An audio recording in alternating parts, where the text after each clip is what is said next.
Good evening, everyone. Thank you, everyone, for coming tonight to the first of our two-part series on the relationship between young adults and the church. Tonight, we're going to be talking about, first, how the church got here. So what exactly that relationship is between young adults and the church.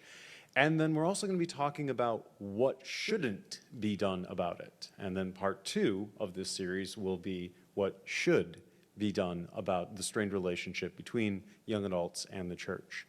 Part two will be roughly a month from now. It's going to be on the 27th, I believe, of March. So,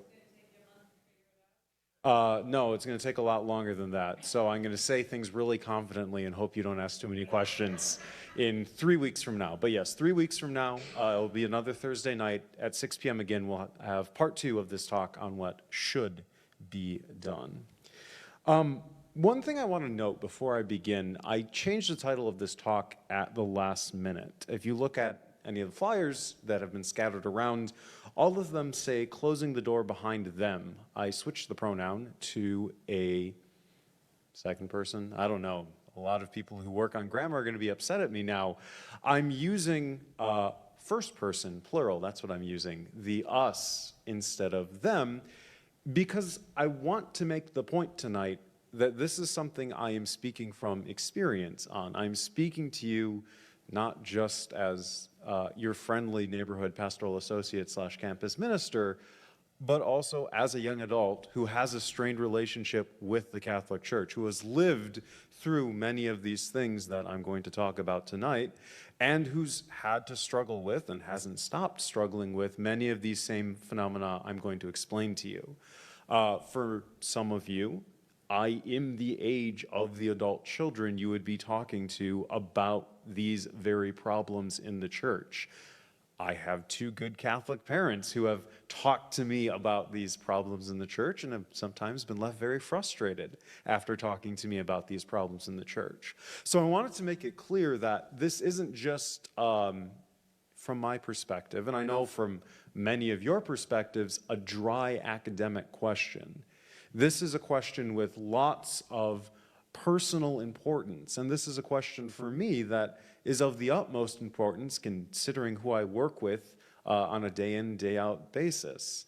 The young adults of the UB community, the students of the UB community. This is their life, and as a young millennial, this is very much my life and how it interacts with the church. And so, as I'm sharing with you tonight, yes, some statistics, yes, some quantitative and qualitative reporting. Keep in mind that there is also this subjective element behind all of it, that I'm speaking for persons like myself and persons like my students, and sharing with you what we see in the church and what will not influence, what will not persuade us, what will not address the very real and very pressing concerns that we have with the institution of the Catholic Church today. Now I need to figure out how to advance my slides. Starting off today, we're going to start talking about some demographics. That is, we're going to start talking about some simple facts about who people like myself, so millennials, and the average college student, Generation Z, are today. What they're like, things that they're interested in, things they're not interested in, and overall, how it is that they engage with or don't engage with the Catholic Church. So I have some graphs. They're a little fuzzy. I apologize for that. So I'm going to try and speak to the information that is on the graphs. These first two, even if you haven't seen them, they're from the Pew Research Institute's most recent survey on religiosity in America. It was completed last year. Pew has been doing this for over a decade now. Even if you haven't seen Pew's research, you have seen it because of the trend that the research demonstrates. Religiosity in America is on the decline. So the graph on the left, even if you can't read the labels, the axes on it, that red line is the percentage of Americans who self-identify as Christians in the U.S.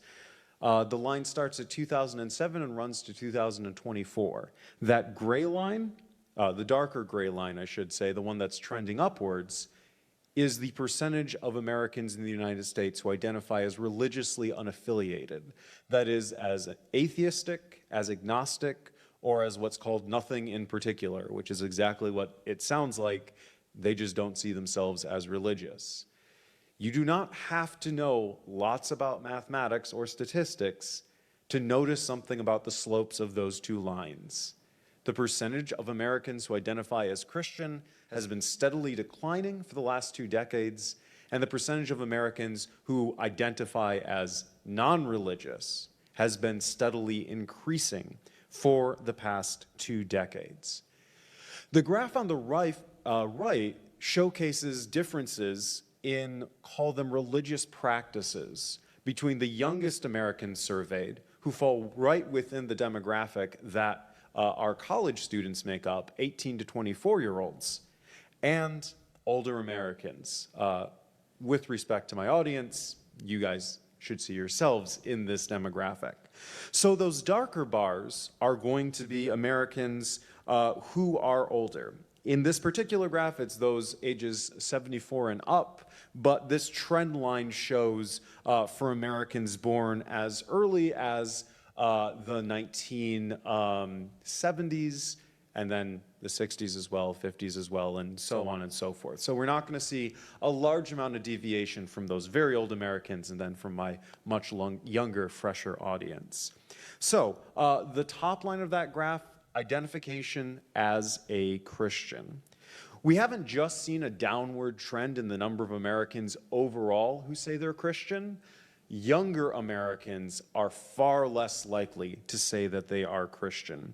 That is to say, Americans in what we would colloquially refer to as Gen Z are less than half likely, or less than half of them are likely to self-identify as Christians. The next 2 bars, how many pray daily and how many attend religious services at least monthly. A quarter of Zoomers, more or less, say they pray daily and they attend religious services, so for Catholics, read here, Mass, at least once a month, 25%. And then identify as religiously unaffiliated, so atheist, agnostic, or nothing in particular. For older generations, this number has always hovered around single digits until very, very recently. You'll see here that even now it's only around 13%. For the overall American population, it's close to a fifth or a quarter of the population. For the youngest generation, it's 43% of them who identify as being agnostic, atheists, or religiously unaffiliated. As the generations that are being examined grow younger and younger, they become less and less religious, both in terms of saying, I belong to this religion, and then also in terms to their doing the things we associate with religion. It's not something I'm going to cover extensively in this part of the talk. I will talk about it in part 2, though. But in terms of being spiritual, we actually don't see that much of a change in Americans in general, or even with younger Americans. Americans are very spiritual, but they're not engaged with, active in, organized religions. A little bit more on this topic. Let's go a little bit more into some details about disaffiliation. So unaffiliation, or the unaffiliated, that's just a reference to people who are not currently in a religion. To disaffiliate then means to have been in a religion and to have left. And here, these numbers should again be stark. They should be noticeable. 22% of US adults who were raised as Christian no longer identify as such. This is the chart to the left. 80% of all Americans identify as having been raised Christian. 20% of all Americans say they no longer are Christian. And if you can see one of the fuzzier numbers under this, 19% of all Americans who were Christian now identify as religiously unaffiliated. So that is to say, of that 20%, almost all of them who left Christianity become religiously unaffiliated. And again, those numbers are going to be even more exaggerated, even more increased for younger generations. So of those Americans who are in the 18 to 24 age bracket, they are more likely to become religiously unaffiliated when they leave a religion, and they are more likely to leave Christianity after they have been raised Christians. In the graph on the right, there's something I want to note that's very particular to Catholicism. In general, for every one person who converts to Christianity today, roughly 6 persons leave Christianity. So you've probably seen, if you've ever looked at census data, you have like birth and death data. Think about this from a church perspective. For every one person being quote unquote born, or born again with respect to our evangelical brothers and sisters, 6 are leaving. Catholicism is that really long yellow bar, the third one down. For every one person who joins the Catholic Church, 8.4 persons leave. I don't know who the half person is walking out of the church, but it's even worse for Catholics today.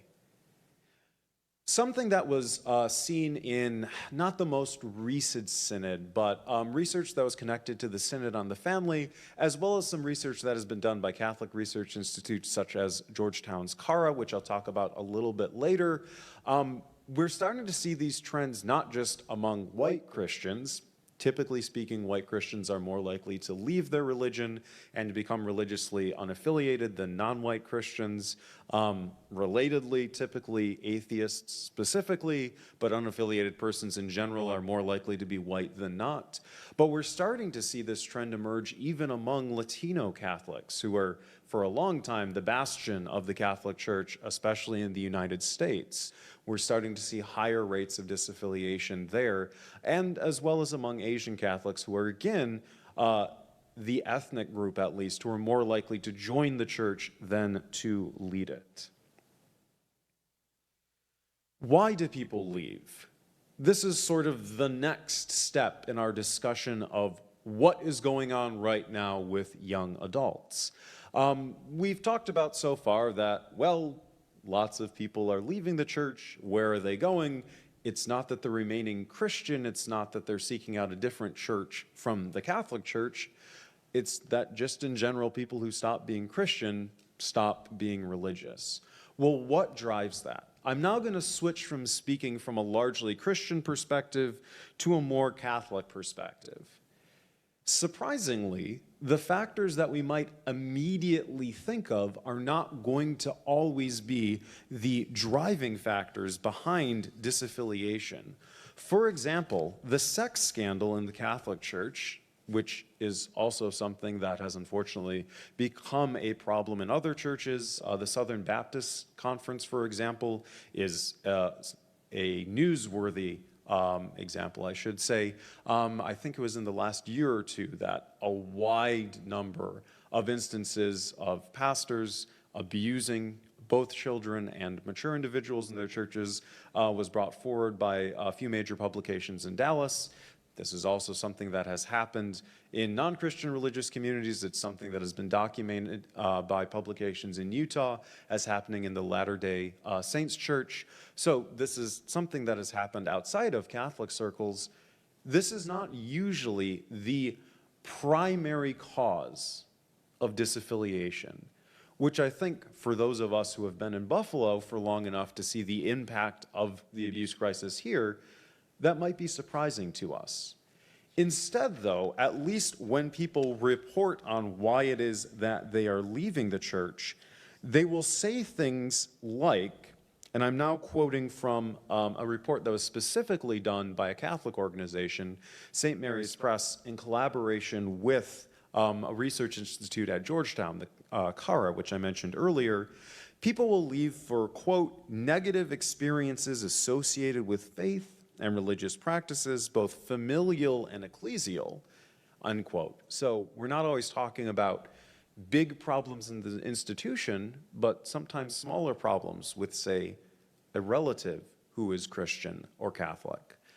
or with a local priest who is Christian and Catholic, rather than a collection of priests and bishops who are failing their vocation, who are acting in an incredibly un-Catholic and immoral way. People leave because of a, quote, uncertain faith and lack of engagement with a faith community, end quote. That is to say, people leave because they don't know what they believe, and they don't know why they believe. And this is something that in the Pew research reports, the surveys that Pew has published, is also frequently presented as the primary reason for persons leaving their religious traditions. They don't have the same beliefs. They just don't believe in what the religion teaches. And then lastly, in the Caro report, it said that people leave their Catholic faith because of, quote, active resistance or the rejection of church teachings on many social issues. And I can bet you can fill in which issues those are, especially abortion, same-sex marriage, and birth control, end quote. So, the graphs I have up here from the Pew Research Institute, the percentage of U.S. Christians who say that homosexuality should be accepted by society and who say that gay couples should be allowed to marry. So note that the phrasing of the first question, homosexuality should be accepted by society. You should not be actively discriminated against. All U.S. adults, of all U.S. adults, 67% say you should be accepted if you're gay. Of Christians, 57% say that. Of the religiously unaffiliated, 77%, and then of other religions, 87%. So, positively speaking, there's at least been an upward trend. We're not stuck in the 1850s. Negatively speaking, you still have roughly a 50-50 shot of encountering a Christian who says, I will not actively hate you because you're gay. And then looking at the numbers of persons who are supportive of gay marriage, for Christians since 2014, the number has risen from 44% of Christians to 55% of Christians who say that same-sex couples should be allowed to marry. That number for all U.S. adults is 67%. That number is well over 80% for other religious traditions and the religiously affiliated. Other hot-button issues. 45% of Americans who identify with a religion believe that increased acceptance of transgender persons is a, quote, change for the worse. Of all U.S. adults, that number is 38%. Of those who are religiously unaffiliated, that number is 22%. Again, almost half of all religiously affiliated Americans think that acceptance of transgender people is a problem in our society. What about abortion? Roughly half of all U.S. Christians believe that abortion should be legal in most or all cases. Roughly half say it should be illegal. Of the religiously unaffiliated, today, or as of 2024, I should say, 85% believe that it should be legal in all or most cases. Yes, so for these numbers, Catholics are included with religiously affiliated, and then of a subsection of that with Christians who are considered to be religiously affiliated. So, in terms of beliefs then, the conflicts that you're going to be encountering with beliefs, well, when you have a generation that is known for, well, actually having a personal relationship with persons who are LGBTQ, for being familiar with persons who have had abortions, or for being familiar with persons who use birth control, for being open, for being part of the most diverse generation, it's very hard to convince that generation that they shouldn't be accepting of gay persons, that they shouldn't be accepting of transgender persons, that they should be arguing for the legislation of what can be done or should be done to a woman's body. So what then the church is encountering is simply a mismatch of values. younger generations do not share the same convictions, the same moral convictions even, as do those in the church who are describing the doctrinal position of the church on these social issues. Here's another interesting social question. Highly religious Americans are less likely to say that the government should give help to persons in need. Highly religious Americans are less likely to say that the government should give help to persons in need. So to break down the percentages, of all U.S. adults, roughly 45% say that the government should provide more assistance to those in need, and then roughly 25% say the government should provide less assistance. Of those who count as highly religious, and Pew defines this based on a variety of factors, things like how often you attend a religious service, how often you pray, whether or not you put your children through religious education, markers like that. Of those who are highly religious, 35% say that the government should provide more assistance, and 35% say that it should provide less. Of those who are defined as of low religiosity, not very religious, almost 60% say the government should provide more assistance, and less than 20% say it should provide less assistance. One can reflect on all of the gospel passages about care for the poor here. Americans with low levels of religious engagement are more likely than highly religious persons to view rising immigration as good.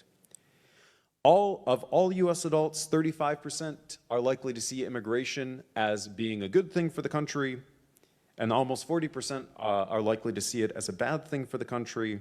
Of those who are highly religious, over 25% see it as a change for the better. Almost 50% see it as a change for the worse. One last thing that I want to mention, if you haven't been able to guess this already, there is a very strong positive correlation between the social positions that you are likely to adopt and your political ideology. And research that has been done, there was a very good piece published in 538 a few years ago, has established that for Americans, political ideology is the best predictor of social policy stances that you will take. It's an even better predictor than your religion. In other words, people make choices about these social policies based on a political ideology, and then they fit their religious ideology around it. So then, if you match Southern evangelicals to a particular political ideology, you should be unsurprised to see what might seem like unchristian positions showing up. If you match mainline Protestant churches or historically black Protestant churches to particular political ideologies, you should be unsurprised to see the social positions that are going to be championed by those churches. In other words, a large part of what we see in the United States as a religious problem is not a religious problem at all, or at least it's a different kind of religious problem than we initially thought. It's that the churches are being led by political stances, rather than being led, at least as Christians, we would say, by the gospel. And so that primacy of political ideology drives these unchristian positions, which also just happen to be at odds, ironically, with the positions of the persons who left the Christian church because of the social policies that it favored. Catholics need to be aware of this. Trying to force Catholicism into a liberal or a conservative box doesn't work. It drives young adults away. Now, yes, there are conversations that Catholics are going to be forced to adopt uncomfortable and unpopular positions on. The church isn't exactly offering flexibility on what she says about abortion. But the church also doesn't really offer that much flexibility on what she says about, say, immigration or the death penalty. There are a lot of priests, unfortunately, and a lot of Catholics in the pews who are very flexible on those things. So something to remember. Catholicism does not fit neatly under Well, the umbrella of either of our political parties. But it seems a lot of times Catholicism is forced into one political box more often than another. And that political box doesn't match what younger generations are looking for. So part then of the solution, to spoil my next talk, I know, for Catholics might be for them to be more authentically Catholic and a little less partisanly conservative. So that's all the demographics that I want to present for now. What's important to draw from this, disaffiliation is a much more expansive problem with younger generations than it is with older generations. Disaffiliation is largely driven by an unpopularness of social positions that Catholics take, even if some of those social positions are unrelated to what the church, quote unquote, officially teaches. One other thing that I want to bring up now as well, the other most cited reason for persons who leave the Catholic Church, they just don't believe in the more religious parts of the Catholic faith. So while social positions are going to be most predictive of whether or not someone will stay in the church, religious beliefs themselves often run counter to the intuitions of a younger generation. We're going to talk about that in a little bit. What I next want to share with you is actually from the most recent synod, the Synod on Synodality. I worked with the synod team here in Buffalo with Carrie Frank, one of our community members here at the Newman Center, specifically to draw out young adult voices and to include them in the synod report that we sent first to the North American bishops and then through them to Rome. What I'm going to reference here comes from interviews that I conducted with young adults, many of whom were disaffiliated. It comes from a survey that we did at one of our Wednesday night dinners here. It comes from a survey that was done at multiple local Catholic colleges. And I want to share with you some of the sentiments that came out of that. These sentiments, again, are being expressed by people who are the age of your children, or by people who are college students now. This is what they have to say about the Catholic Church. If you're not willing to have a conversation, then leave me alone. When we're talking about what not to do, when you're trying to engage with or re-engage with someone who has disaffiliated, the first thing to remember, the most important thing to remember, that person has a voice as well, and they have reasons for why they left the church. And if your plan of engagement is to bring a catechism, hit them in the face with it, and then yell at their prone form, you're not going to get anywhere. They have a voice, respect that they have a voice, engage them in a conversation as a good conversation partner. You're listening to them and you're responding to what they say. You're not reciting bullet points that you've memorized.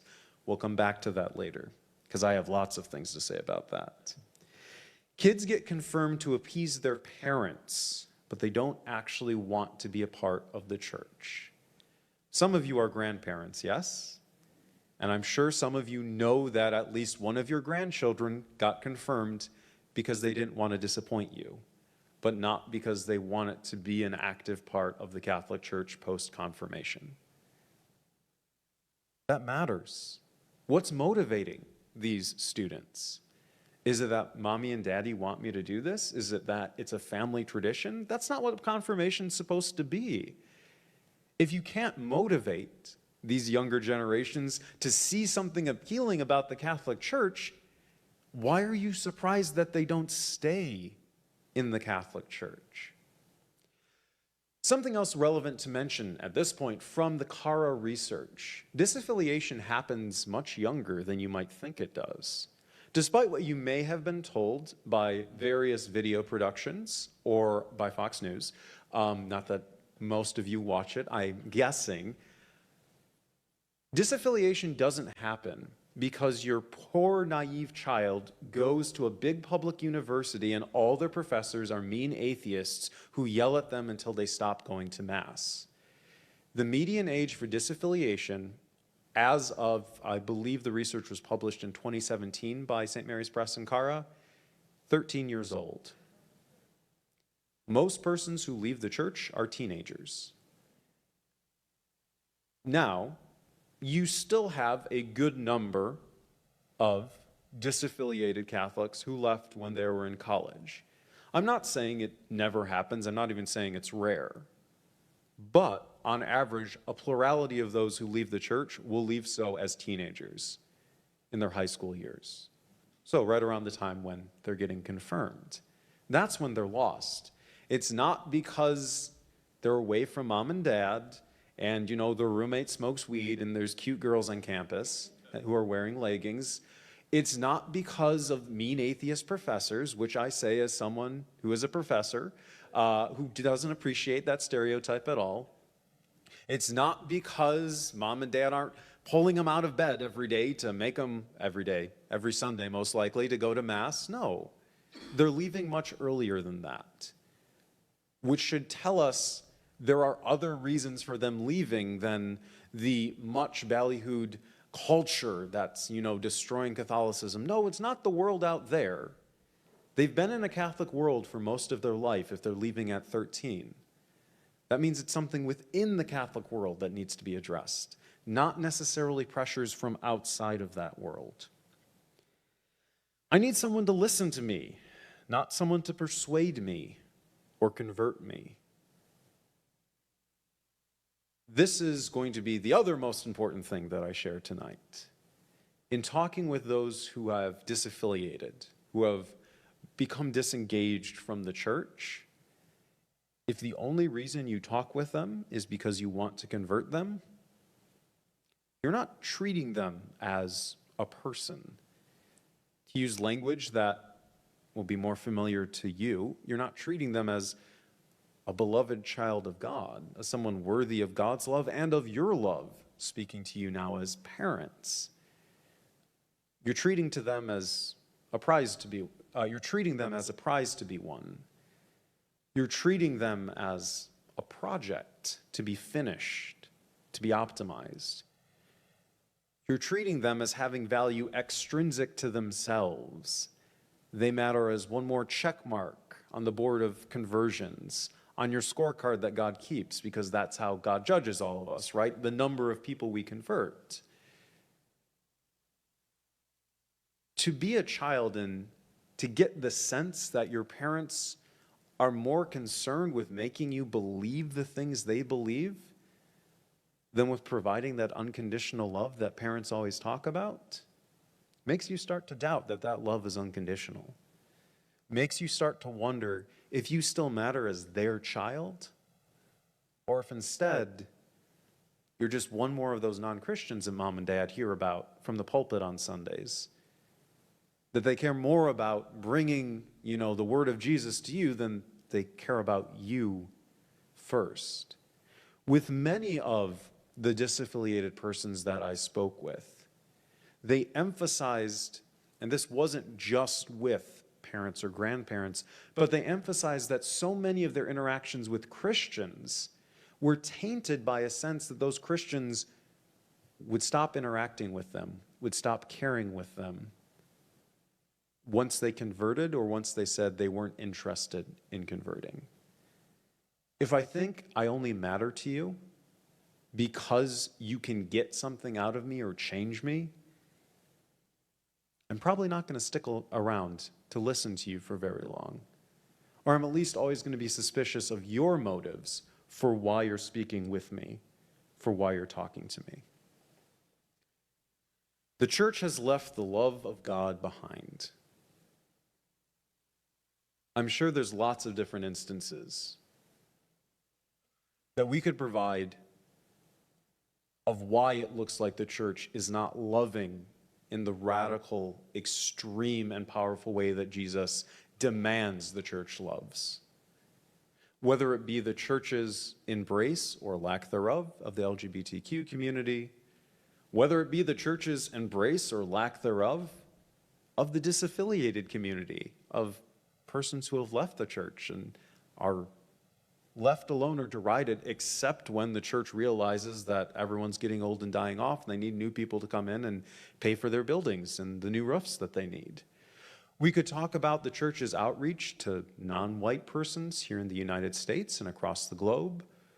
We could talk about all kinds of different areas in which it seems like the Catholic Church has fallen short of the commandment that Jesus identifies as the greatest commandment. To love God and then to love who else? To love our neighbor, to love the other, the one who is unloved by all others. This is something that I have found in my interactions with students that they are especially sensitive to.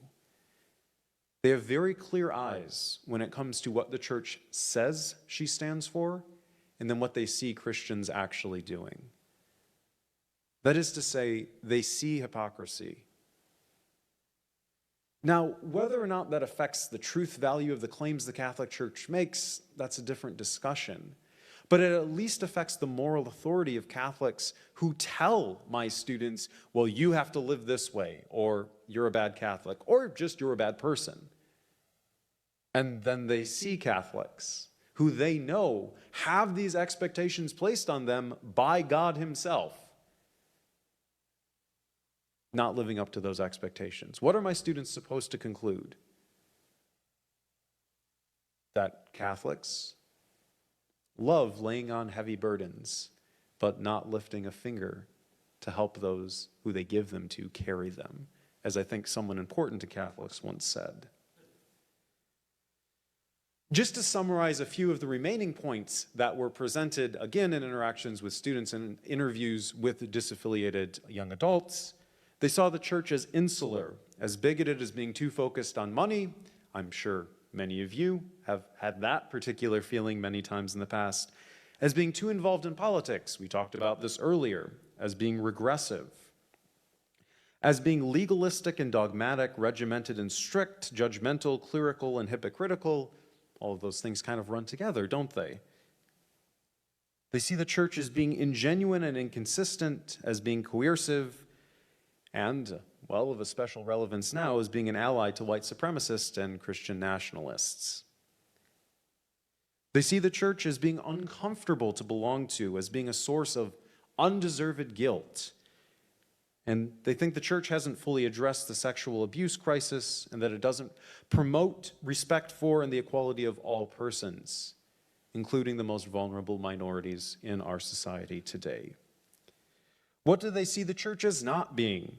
Welcoming, inclusive, accepting, an ally to LGBTQ persons and persons of color, a supporter of women and their rights, a place for young adults, a place that has been fixed from the sexual abuse crisis, a place that is transparent, a place that is honest, that's supportive of young adults, a place that's good at listening to them. Now, also good at empathizing with those that are disagreed with. Now, this is not to say that the Catholic Church is irredeemably broken. This is not to say that everyone that I spoke to was completely impartial and unbiased in their assessment of the Catholic Church. Remember, many of the people I spoke to had stopped being Catholic. This is not to say that the trends identified in the Pew Research Survey are somehow ironclad, they're irreversible, that they're telling us exactly how the future is going to be. This is not to say that there are not good things that happen in the church. This is not to say at all that there are not good persons who daily live out the call of Jesus, who daily model the behavior of Jesus Christ and show others what it truly means to be a follower of his, to take up his cross and to follow him. None of this is to say that all Catholics have failed in the Great Commission given to Christ's apostles. It is rather to say that far too many Catholics have failed at that, leading to a perception of the church that is simply unappealing to so many young adults. So, what is to be done? Well, that's the next talk. But I at least wanted to say a little bit more about what not to do. These are going to be presented in no particular order. Some of these I came up with by paging through a book about what to do when your child leaves the church. The negative things, keep in mind, not the positive things. So I'm not going to recommend that book. Some of these I came up with by reading through a couple other books that did the kind of work that I did at a more national level. They talked with Christians and Catholics who were young adults who had left the church and got their experiences described. Some of this is drawn from quantitative and qualitative research, from people with actual degrees in this stuff who are a bit more qualified than I am, to be talking to you about what does work and what doesn't work with respect to empirical evidence. And some of this is drawn from anecdotal reporting. That is, it's drawn from my own subjective experience and it's drawn from the experience of young adults that I have spoken to. The overriding theme, though, which I have mentioned earlier, I think for any attempt at engaging with, at interacting with those who are no longer Catholic, those who have disaffiliated, or at least the theme that should be the greatest part of these attempts, can be captured in this quote from a young woman that I spoke to during the synod. She asked, in response to the question, what would you say to a Catholic who wanted to reach out to you and care for your needs now as someone who is disaffiliated? She answered, look at me like a human being.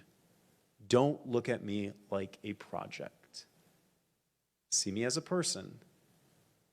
Don't see me as someone to be fixed, someone to be saved, someone to be converted, and then treat me accordingly. So what does that look like? Again, in no particular order, not everything is about Jesus. It's okay to watch a football game sometimes. There's a sense of normalcy that a lot of the young adults I spoke to want to have with their parents, regardless of whether or not they are still Catholic. They want to be able to sit down with you as mom and dad and kid and talk about the Sabres being terrible. Talk about how they're upset about what's going on in the U.S. today. Talk about how the roads have holes in them. And sometimes that's what they need to talk about. Maybe they're not ready to talk to you about why they left Catholicism. Maybe they're not ready to tell mom and dad that they're not Catholic anymore. But in having these, call them simpler, lower stakes conversations, you are showing children, grandchildren, students, that their value isn't contingent on a particular religious identity, and that they can trust you, and that you're not always looking to, try and spring on them the trap that makes them a Catholic again, that sometimes you're just looking to be another person in this weird world with them. Speaking of traps, please do not engage in sneaky evangelization. This is one of the things the book I was reading recommended. Don't break into your child's room to hide religious artifacts. Don't break into your child's car to leave behind Robert Barron CDs so they'll listen to them. In general, if you have to ask the question, what would happen if my kid caught me? Don't do that thing to try and make them a Christian again. Relatedly, don't be a bully of an apologist, of an evangelist. Remember, I used the metaphor earlier of hitting your kid in the face with a catechism? Sometimes that's not metaphorical. Don't think that being able to quote the catechism at length or the Bible at length is going to make your kid, I don't know, become straight again. I don't know, start going to Mass again. If they stopped going to Mass, something tells me that telling them what the, I can't believe I'm forgetting this, third commandment is, yeah, that's what I'm looking for. That is, a really good reason for them to go back to Mass. Don't try to say, well, I've done all this reading and you're obviously wrong about this thing. You're sabotaging the trust that you may have with your child, with a student, with a friend. And if you lose that trust, you'll never be able to have a conversation about religion with them again. Relatedly, ostracization and shaming don't work. You're not going to make someone become a Christian by making them feel unloved, by making them feel unvalued. Jesus never did that to people who did probably far worse things than any child or friend you might have. If Jesus didn't do it, you shouldn't either. Language matters. Please do not talk about persons like me as lost sheep. Please don't say that we have wandered away. Please don't say that we're in need of saving. I know these are very common phrases to use in Christian settings, but ask yourself how you would react to, say, your boss saying, oh yeah, to pick on Father Roy, Roy lost his way for a little bit. No, Roy had the flu the other day and so didn't come to work for a week. Oh yeah, they're just this little helpless lost sheep in the world. Isn't that slightly belittling? And by slightly, I mean incredibly belittling to an adult. How you talk about us matters. The words you use matter. If you can't do any better than the academic language of disaffiliation and unaffiliation, okay, use that. Or better yet, you don't have to make our entire identity about how we are religiously, how many times we went to Mass, what beliefs we do hold or don't hold that are correlated with being Catholic. So remember that. We're not lost. We're not fallen away. No, we're just, regular people having struggles that are harder to define or identify than just in one-word snippets. Listen, I'm going to repeat this because it bears repeating, because some of you might not have been listening to me earlier when I said it. If you're not hearing the reasons that someone stopped being Catholic, if you're not understanding the struggle that so many of us go through, the pain that comes with saying, I don't know if I believe this anymore. I don't know if I can be a part of a church where the priests and the bishops do such horrible things. I don't know if I can agree with a church that says such horrible things about my friend. If you're not hearing that very real struggle, if you're not hearing the depth of the doubt that's going to be expressed by some of your children, by some of your friends, first, you're missing the why, the answer to the question you're going to ask them. And second, again, you're sabotaging that trust. You're sabotaging that sense of love because you're telling them, I don't really care what you have to say. It's unimportant. Let me tell you why you need Jesus in your life. If you're not listening to them, you're never going to know what to tell them. And more importantly than that, they're never going to want to hear what you have to tell them. Reciprocity is the thing. Now, you might say, well, why do I have to listen if they're not listening to me? I say with great love and respect in my heart, be the adult. Just because your child is being immature doesn't mean you should be immature to them back. Sometimes you have to be the bigger person. And yes, it's hard. I have a 2-year-old. I fully understand this. I also have been told it only gets worse in like 10 years. So thank you, everyone, for that uplifting advice. But sometimes you have to be the mature one. You have to be the adult. You have to be, the parent. Empathy. Try and see things through our perspective. This is another one of those things where it's really hard, and I fully understand that. Because I've had conversations with my own mother, who may be watching tonight. Hi, Mom. I've had conversations where she's told me she worries sometimes about my soul. She, as a mother, can't bear the thought of her child not being in full relationship, in full communion with the church. And I can understand that perspective wholeheartedly. But that's what I would ask from each of you. When someone like me comes to you and says, here's why I can't call myself Catholic, here's why I disagree with the church on whatever, on abortion, on women priests, here's why it just seems wrong to associate myself with a church that has done so many wrong things. In the same way you want us to understand why it's so important to you, that we remain Catholic, we remain in communion with the church, you have to strive to reach that same level of understanding of why we're saying remaining Catholic is so very, very hard for us right now. Again, mutuality, reciprocity. Stop the gossip. Now, I know no one here would ever be a little old church lady whispering in between the pews before Mass starts about so-and-so's daughter or so-and-so's son.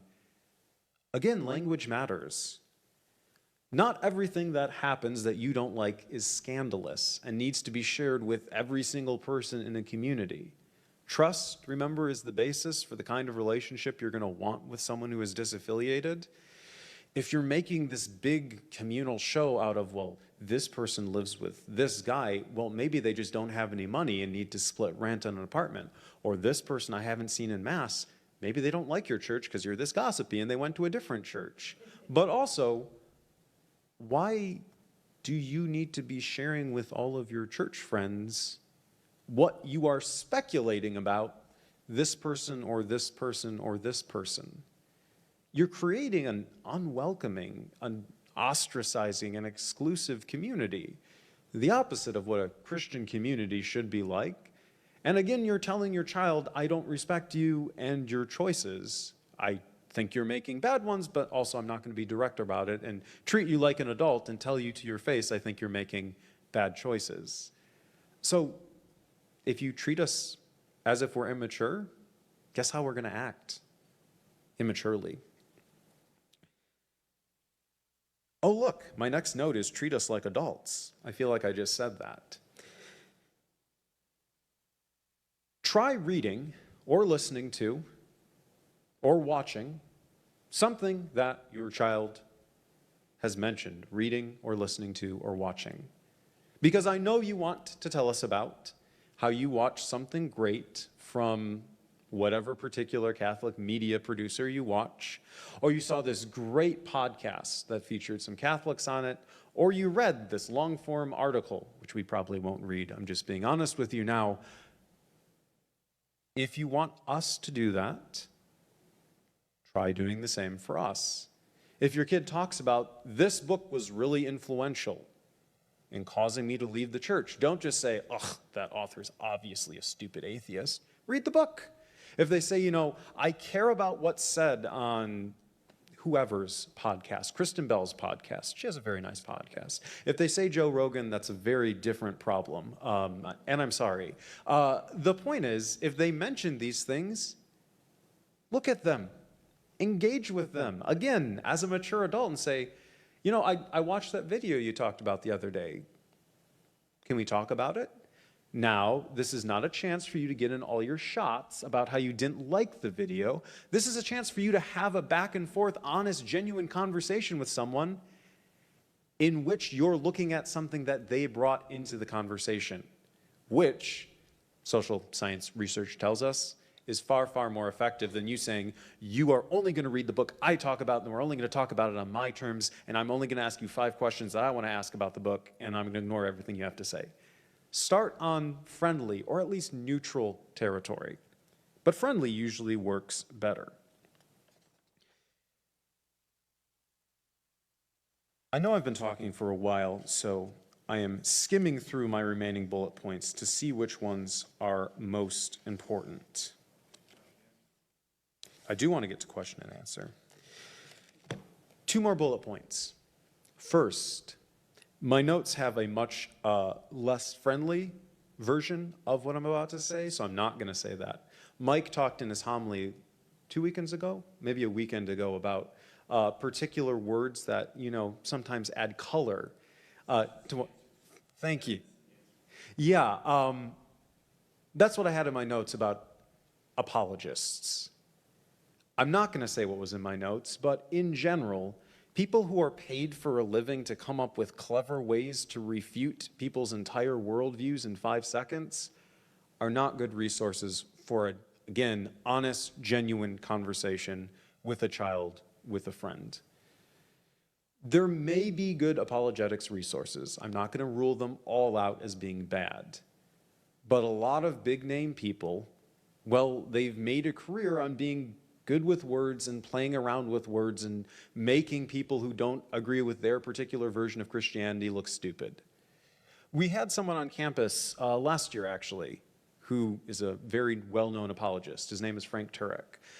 And Turek is famous for taking questions from mainly college-aged audiences, questions from anybody, and so people try and disprove Turek, and then he always has an answer for them. He can always knock down whatever argument they have. The thing is, I've noticed something. Turek never talked to someone like me, graduate students who work in the fields that he so easily refutes. Frank Turek denies that evolution is established science, yet he never seems to talk to people who work in molecular biology, people who work in paleontology or paleobotany. Frank Turek loves talking about the Bible, yet he never seems to talk to people with doctorates in critical scriptural study. And Frank Turek also always seems to have an argument ready for whatever question is given to him, because he always manages to twist the question into referring back to like one of three arguments that he uses for literally every question. My point is, don't engage in word games. Don't go into a conversation ready to pick fights with your child or friend to prove them wrong.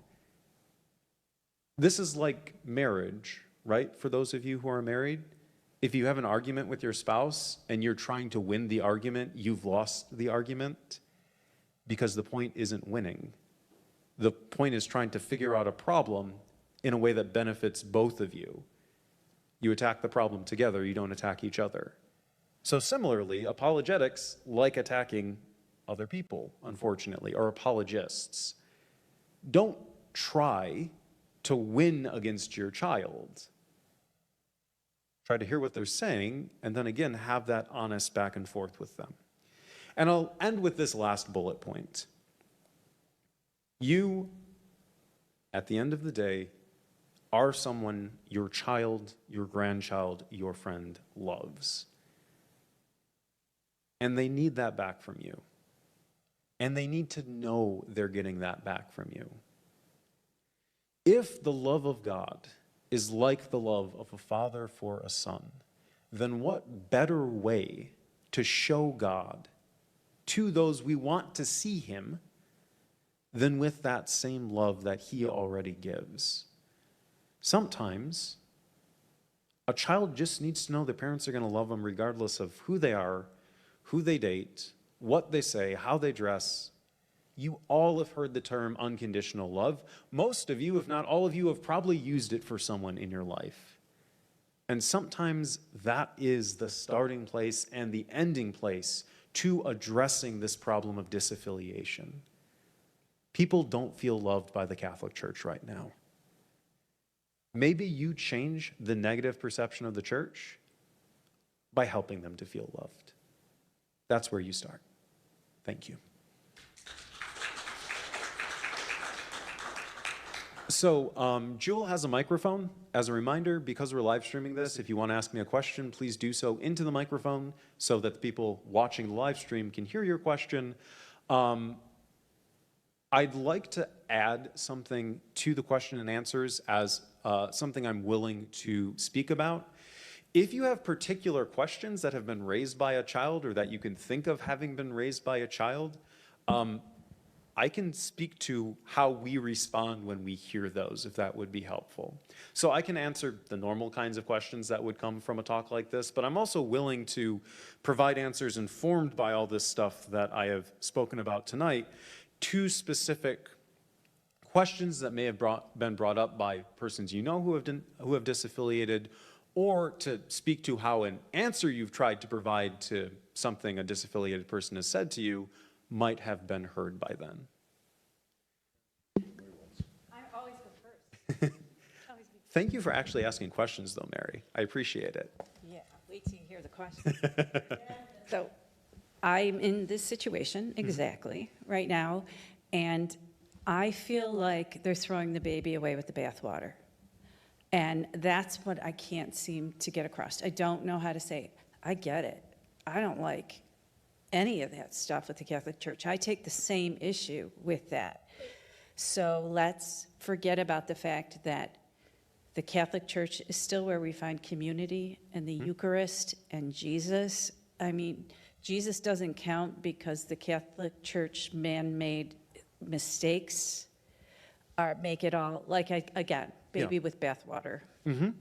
No, I think it's a very good question, and it's going to speak to the experience of a lot of people who know someone who have disaffiliated. So I was going to say 3 things I want to say, but then I have to remember all 3 of them. So I'll start with 2 and see if I can remember the third. First, I liked how you phrased the question, because a lot of times that question is presented as like, this person is just an ardent atheist who won't listen to anything and has thrown away all the good stuff in Catholicism, and aren't they bad for doing that? So like, the value neutral way of phrasing the question is the right way to look at this, because I think you recognize as well as I do, the church has done bad stuff. Like that is where we're at right now. The Catholic Church, especially here in the United States, is failing in many of its institutional responsibilities. And we can't deny that. And if you are denying it, you're doing a disservice to the intelligence of the person you're denying it to. So first, that's a very good way to phrase what's going on. A recognition of the very real problem, and then not a demonization of the person pointing the problem out. Second, unfortunately, you are not going to be able to change the reaction of this person to the bad in the church, at least not right now.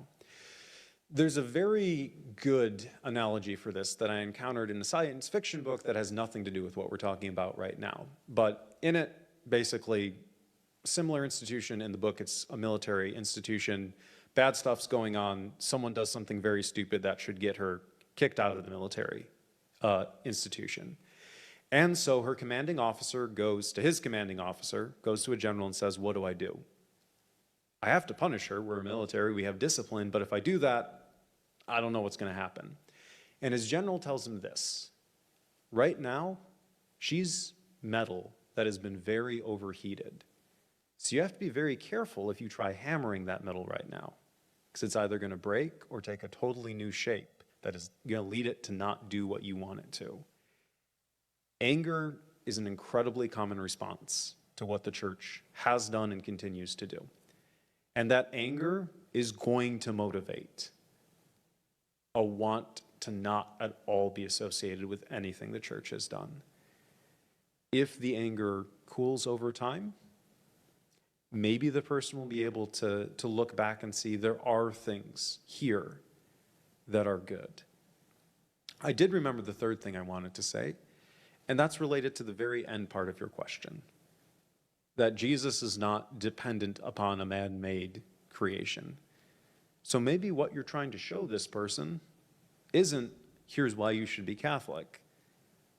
It's, here's the God that I know and that I love, that wants to love you, and maybe you're able to do that if right now you're not able to be a part of the church that does not love in the way that that God does.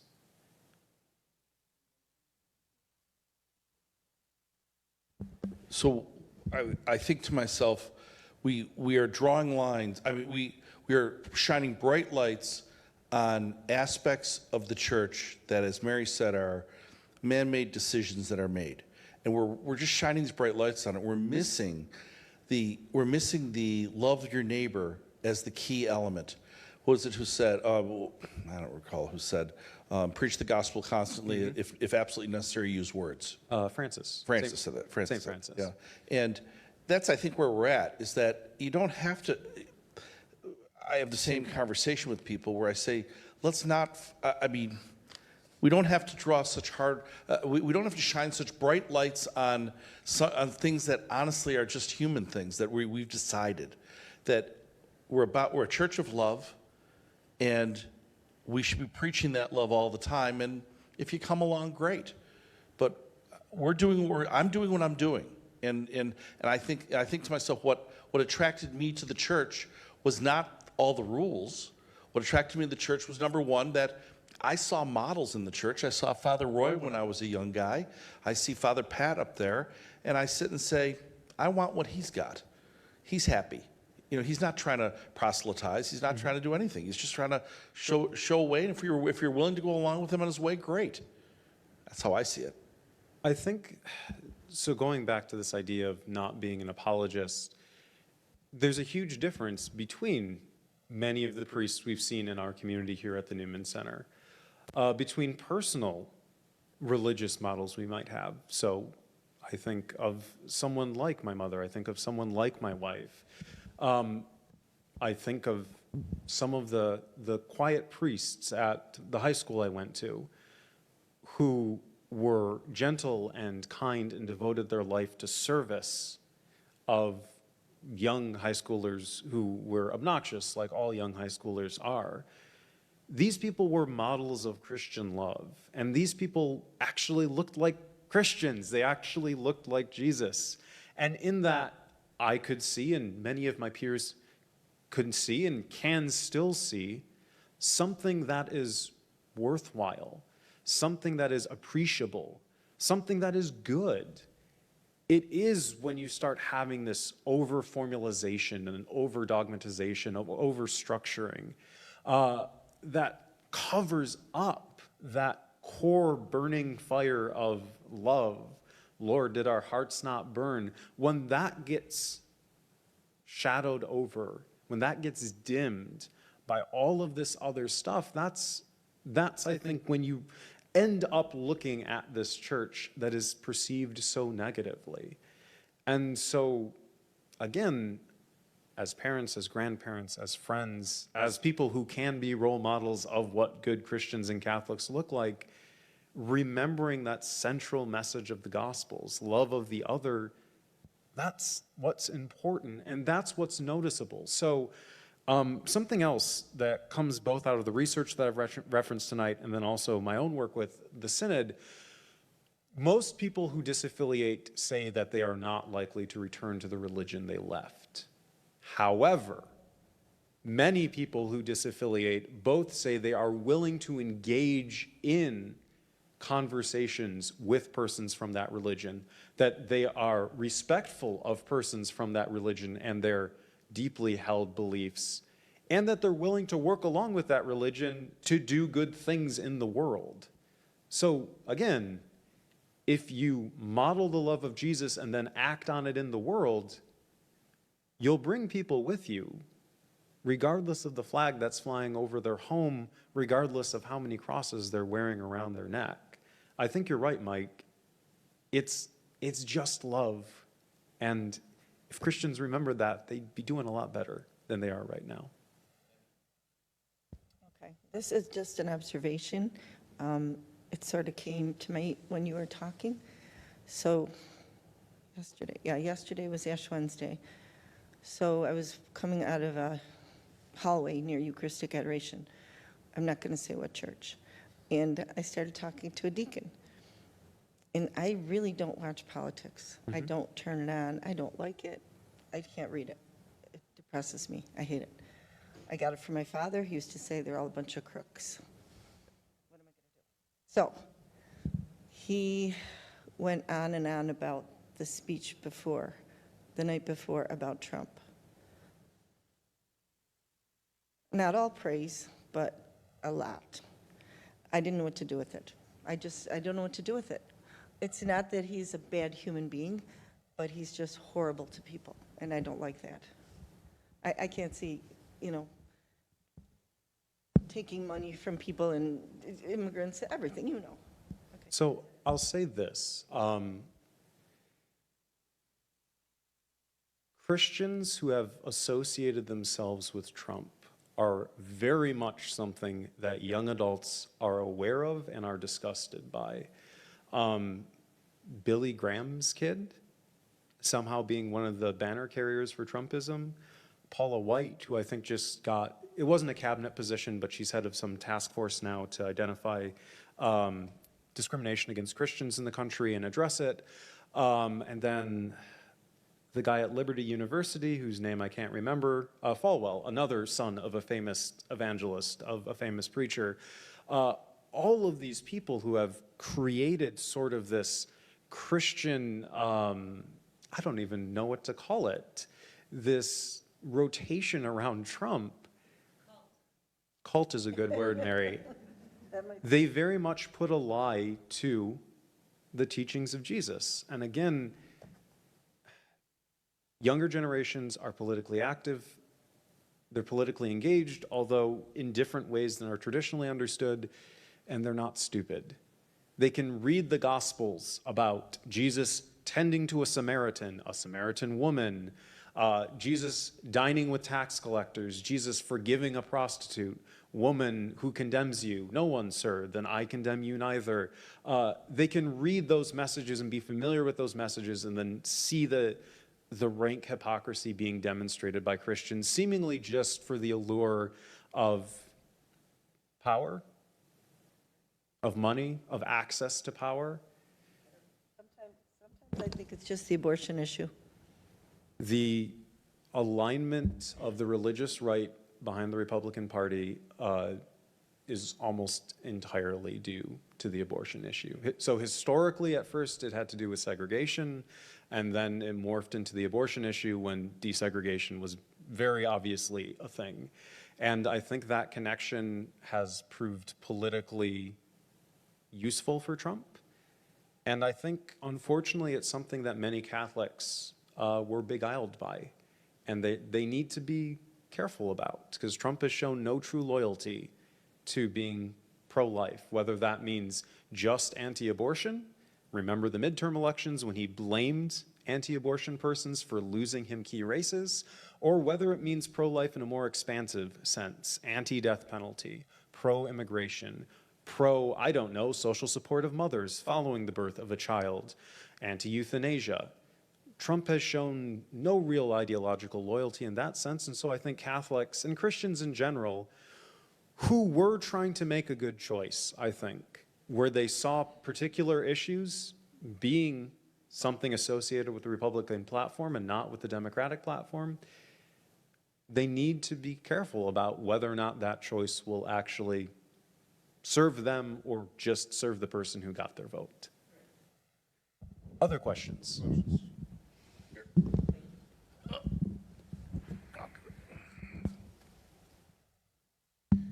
I just wanted to say I wholeheartedly agree with your views with Frank Turek.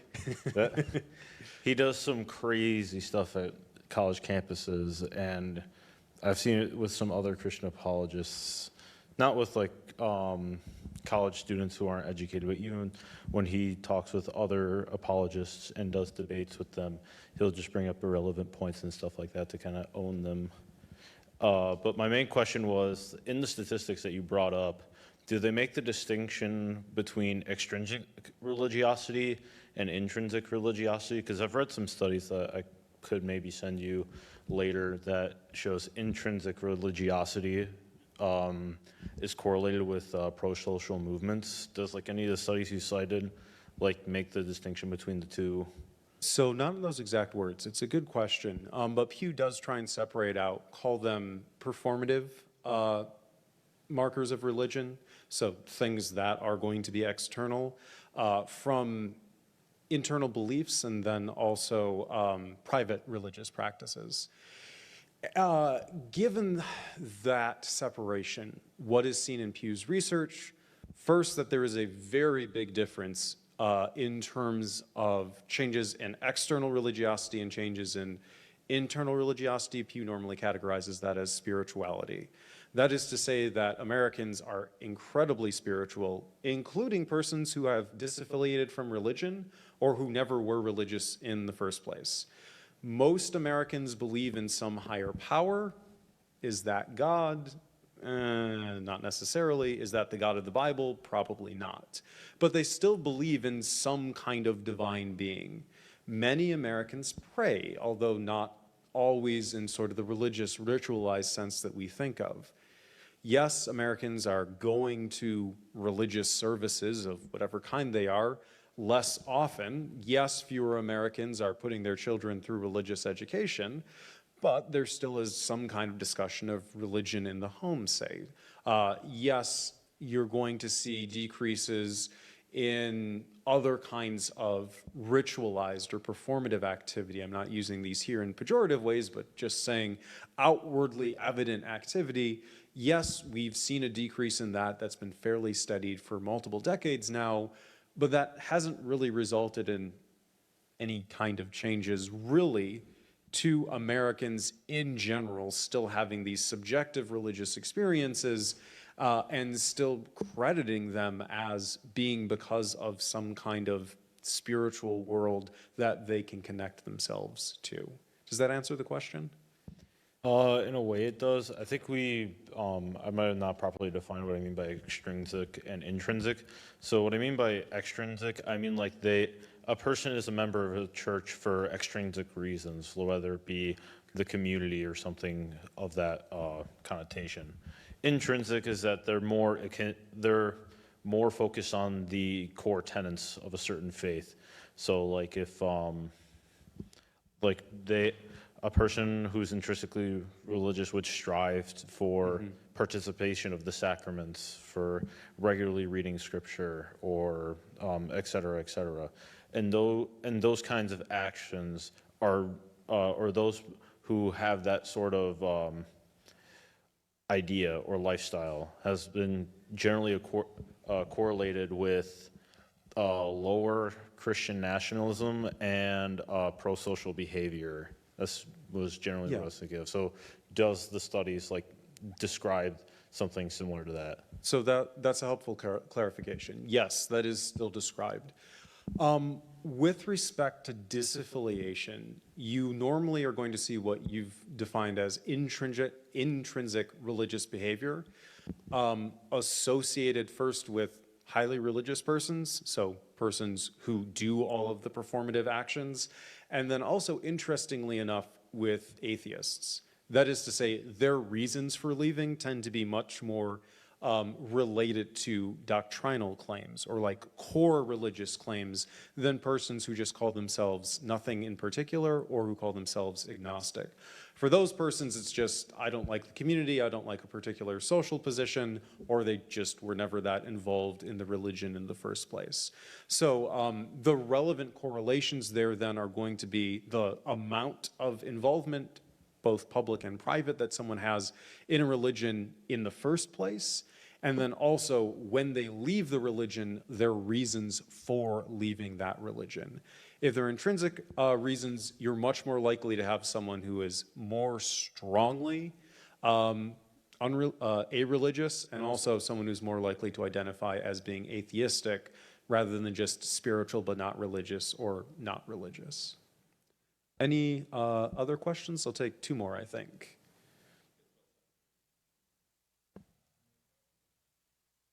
If there aren't any other questions, we have some wonderful desserts that were baked tonight. Thank you very much for that, as well as some coffee over there. You're all welcome to eat, drink, and be merry, as they say.